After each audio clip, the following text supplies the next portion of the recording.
It's week 47 of A Year of Wisdom. Let's get to reading.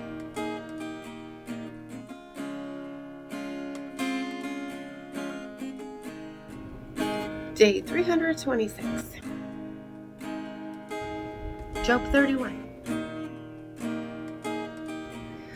I made a covenant with my eyes not to pay attention to a virgin. From what is one's lot from God above, one's heritage from Shaddai on high? Is it not calamity for the unjust and disaster for workers of iniquity? Does he not see my ways and count all my steps? If I've walked in falsehood or my foot has hurried to deceit, then let him weigh me with honest scales. Then God will know my integrity. If my step has strayed from the way, if my heart has walked after my eyes, or if any defilement has stuck to my hands, then let me sow and another eat, and let my crops be uprooted. If my heart has been enticed by a woman, or I've lurked at my neighbor's door, then let my wife grind for another, and let others sleep with her. For that would be a shameful act, an iniquity to be judged. For it is a fire that devours to destruction and uproots all my harvest. If I've denied justice to my male or female servant when they disputed with me, then what could I do when God rises up, when he visits? How will I answer him? Did not he who made me in the womb make him? Did not the same one form us in the womb?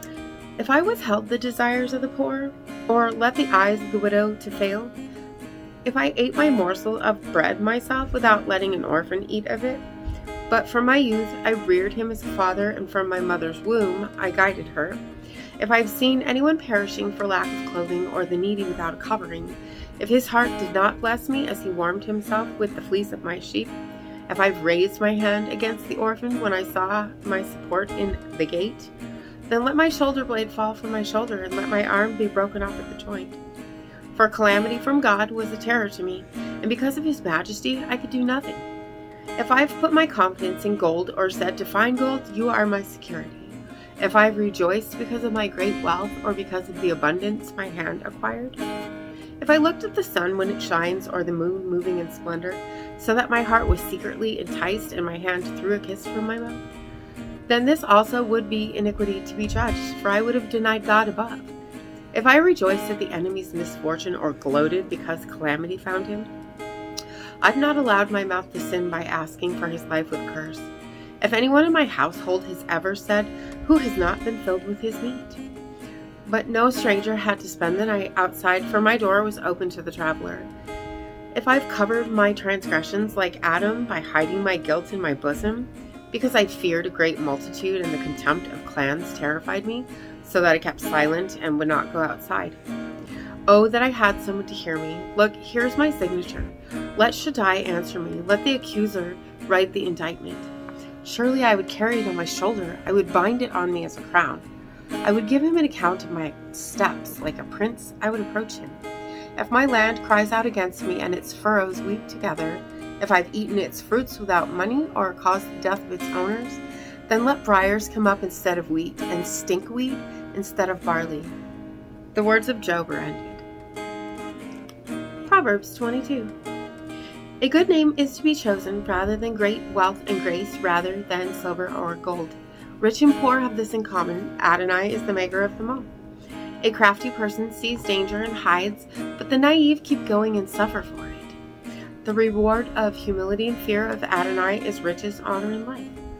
Thorns and snares are in the path of the perverse, but one who guards his soul stays far from them.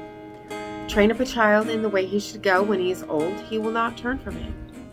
The rich rule over the poor. The borrower is a slave to the lender. One who sows injustice will reap trouble, and the rod of his fury will perish. One with a bountiful eye will be blessed, for he shares his bread with the poor. Throw out a scoffer, and strife will go out. Quarreling and disgrace will cease. One who loves purity of heart and whose speech is gracious will have the king as his friend. The eyes of Adonai guard knowledge, but he undermines the words of the faithless. The slacker says, there's a lion outside, I'll be killed in the streets. The mouth of a seducing woman is a deep pit. Into it will fall one with whom Adonai is angry.